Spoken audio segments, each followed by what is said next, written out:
Hey.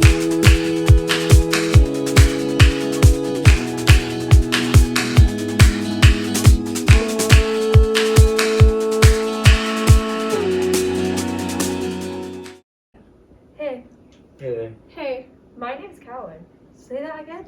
We're talking over each other. Let's take turns just this once. Hey, My name's name's Calvin. April. My name's Lucy. My name's Ian. My name's April. My name's Calvin. This is a play. Kind of. Also, not a play. Let's not worry about what this kind of thing is called, what we might have started to call it. This thing we've always done when we get together, whatever we start to call together. And some of us watch and listen, and some of us speak and listen. Whatever we're calling this right now, this is one of those. It's meant to take place wherever it takes place. It's meant to take place here. This can mean wherever you are, and everyone else is wherever they are. Joining our heres to make a single here. Bolting them edge to edge on a screen, like self-assembly plastic storage boxes for human heads. Or maybe, even just maybe, we're all in the same big box, all in the same air. That I can look you in your actual eye, your actual human glistening, sticky to the touch, see it blink human eye. Imagine if that's not what we're doing, if we're still in the heads and boxes stage. Imagine all the space and how it's going to feel when it finally happens, because it will happen. And if it has happened, if we're in a room with air and eyes and all the sounds, the small sounds of bodies that microphones don't notice and speakers don't transmit. Take a moment to think back to that time, that lost stage of months or weeks or days where we couldn't do this, when our bodies were quiet or at least only made noises we could hear. When maybe the only clue to our actual existence, our actual real world existence, was when we froze, or glitched, or had to leave and return in the exact same place. Weird, isn't it? Or whatever way we're doing this, or whatever way we've been doing this, can so quickly become the only way to do it. The only way we've ever done it. I guarantee you, even though some things might be different. The distance between us if we're in a room. The tension in the room that was never there before. Or the lag of different broadband speeds. We'll still find it hard to imagine that we used to do this any other way. Or the way that we're doing it will change. Anyway, this thing, this play, this poem, what's happening, what we're calling it, doesn't matter. It has a name, and apart from that, and the name of it, it's hold out your hand. That's what was printed at the top of the document they gave us. It was in bold, to seem important to the title. But we're not so into that hold out your hand. We're not into it. I mean, we get it. We're not stupid. We get that someone thought of it and it sounded hopeful. About connection and contact. It's a bit thin, isn't it? A bit on the bland side. A bit full of the kind of empty optimism that you would say taking a child across a road or walking down an unfamiliar street to a funeral or something. It feels kind, but unfocused. Almost if it was a compromise. Like the guy thought, I want to make something about getting through this, but just that. Not about doing, but about being there, about reassurance and about how everything is going to be okay. How everything is going to be okay. Hold out your hand, he thought. That'll do, except it won't. It could have been. And this is no disrespect. Honestly, mate, we're saying these words, aren't we? No disrespect, but it could have been a better title. Like, for whoever wrote this, I mean, I'm sure it's a man, isn't it? Yeah, it's a man. I'm sure he would agree that there's no way he can really get into our heads. There's a lot he doesn't know, a lot he doesn't want to guess. A lot he thinks but knows is wrong. And the rest of it, he's making up. He couldn't know. How could he? Lowest point of this year for me was going into lockdown. The highest point for me was getting to see my friends again. I mean, how could he know that? But anyway, here we are, probably, when this is happening. When you're hearing this, when we're saying this, we're all still a bit spooked. Still a bit scared of touching each other, feeling like we've been walking down a dark hallway. We're about to touch the door handle. Most of us have learned to move through our own lives like ghosts, as the world has changed around us in ways it never has before, ways we had to find words to describe. It was like the door slamming shut behind you, and you realizing you're not locked out, you're locked in. No, that's not it. It was like a montage in a film, except Instead of moving the story on, it kept repeating the same few frames over and over. No, that's not it either. It was like waiting at a bus stop, except the timetable was blank and all the numbers on the board kept changing. Guys, wait, I think we should try this one ourselves. It was like trying to get to a specific place, but you're circling the same street over and over and over. Well, it was like drinking cold soup.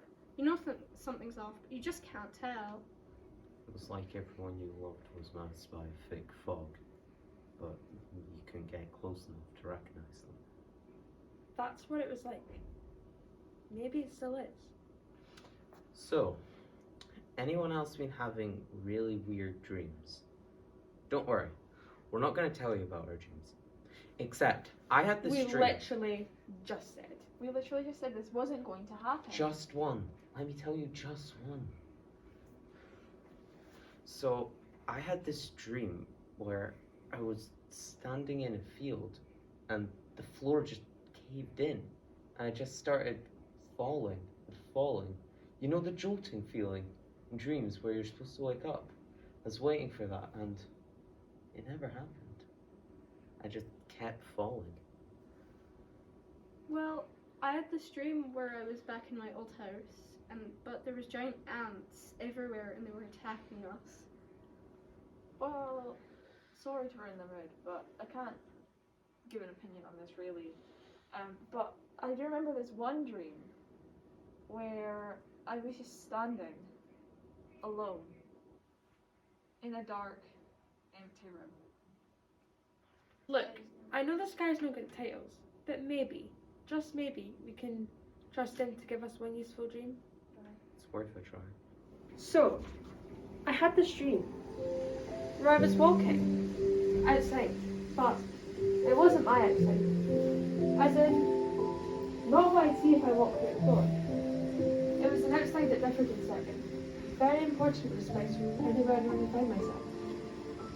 It was huge, for one thing. Not streets or houses. Not just the sky.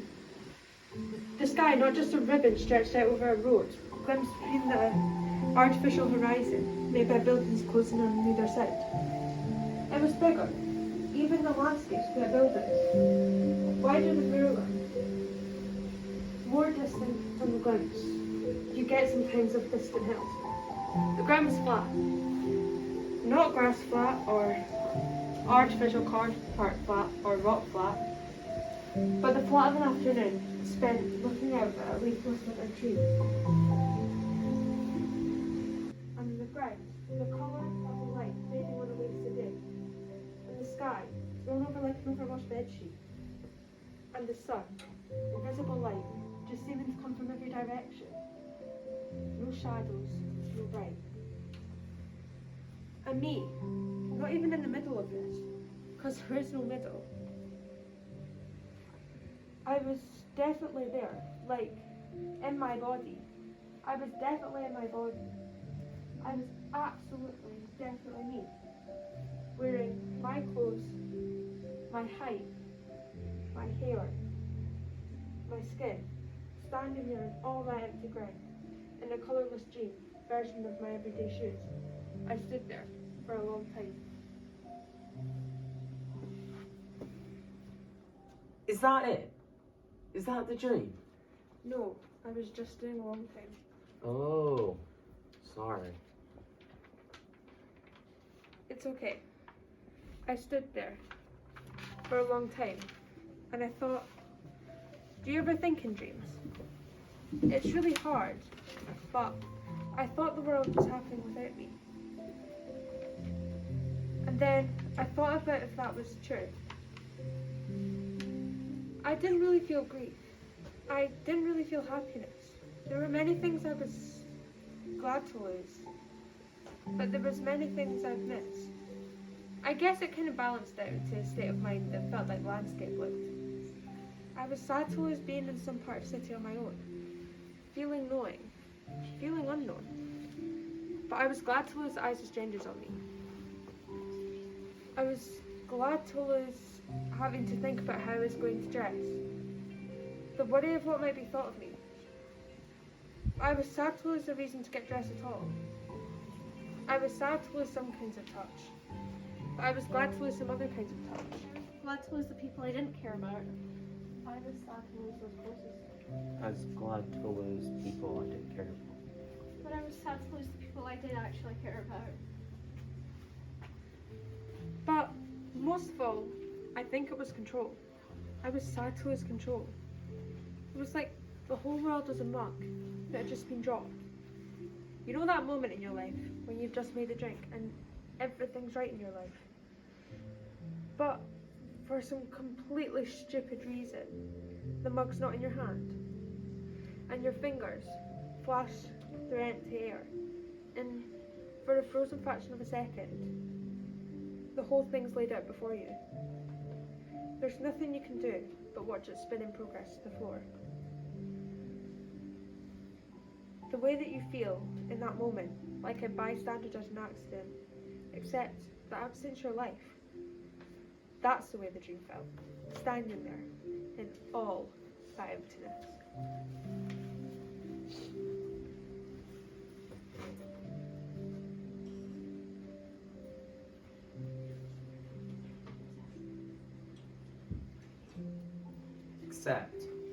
Except, and this is important, except this isn't real life. In real life, the mug was dropped somewhere unknown, the other side of the planet. Nature had made us a cup of tea, and we had fumbled it. We were standing in the universe's kitchen, watching everything we carried fall tumbling to the tiles. You know the universe had tiled flooring, eh? Caught in a frozen moment of not knowing, waiting to see if the rules we lived by, the structures we thought were solid, so much we had forgotten were there, waiting to see if they would break or bounce. The way the dream feels, it isn't a dream. And I think that's what we're here to say. As far as I can tell, that feeling, being swept up in events you can't control, as the weather's pattern change and the hospitals fill up, and that picture of your wife seems to melt under your hands, being swept up in all that, in your smallness. But at the same time being so very still. It's not some imaginary landscape, it's the way life feels right now. In a year from now, I want to be able to do things with my friends. In a year from now, I want to hug my family members without being worried. And now, right now, not someday that some guy's writing these words late at night in the corner of some far city, but right now, in this room, or through this screen in all these rooms, that future world still feels untouchable. We're not despairing. Please don't think we're despairing. We're just saying parts of life that we still want still feel like dreams. Still feel lost in the landscape we're standing in. Wondering what happens next. But we remember. We're still remembering the spring. And the spring the power to hold tight and the power to let go. How in the dream we knew that the world didn't just act on us, we could act on it. That there's a focus we can find inside ourselves, and then, together. Hold out your hand. There's power in it. Hold out your hand. I still don't like that title. I know, but we've come this far. And anyway, we've not just been handed it. We can do what we like. We can make whatever this is. We can make it into something of our own. Carry on our own terms. Are you ready? Here goes. Whether we're saying these words while we breathe the same air or we look at different screens. Whether we come miles to be together or we're miles apart and all together. If we can't say what we want this world to be, then we're alone, trapped in our own dreams. Hold out your hand. This is how it starts. The trick of it is realizing we don't have to dream it. Hold out your hand. Let it break through the distance between us, through the monitor. Touch doesn't have to be touched to still count as a connection. Hold out your hand. We're still in the dream, still in that landscape, even when we're awake, feeling alone, lost in it, no markers to guide us, no roads to guide us, no history to guide us. But hold out your hand. Feel the power in it. Remind yourself this land, this uncharted land, as yours as much as anyone's. Put a marker in the ground. It doesn't have to be nearby. Somewhere you'd like to be a year from now. Somewhere you'd like to be 10 years from now. Some change you'd like to see tomorrow. It doesn't matter. The important thing is, it starts with you. The important thing is, even in these times of isolation, even in these times of confusion, Even in these times of repetition. even in these times of repetition, There is togetherness. and change. And a choice in what we do with it. One decision that is made. And a choice to share it. So we're sharing this. Keep being together. Let go of sad thoughts. Let go of the anxieties you're afraid to share. Keep the memories, but keep moving forward. Let go of the anger you have bottled up. Keep the kindness. Let go of the fear of isolation. Keep the same smile although it's hidden behind the mask. Let go of the past and appreciate the future. Keep the lessons. So, what do we do now?